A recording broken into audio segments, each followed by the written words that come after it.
Alright, everyone. Before we dive into formulas, let me tell you a story about depreciation. When I was a brand new professor, the business school gave me a shiny laptop for teaching.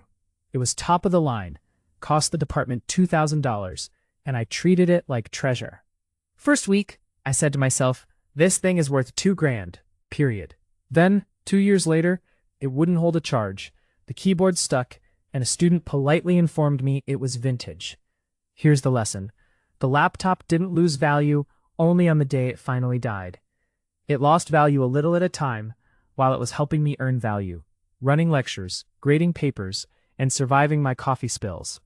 That's depreciation, allocating the cost of a long-term asset over the periods that benefit from using it. We're not trying to predict the exact market price every day. We're matching expense to revenue, spreading the cost in a rational, systematic way. If I used straight-line depreciation, I might estimate a 4-year useful life and a $200 salvage value.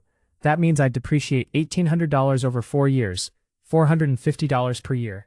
Same laptop, but now the financial statements tell a more honest story. Each year shows part of the cost of using it.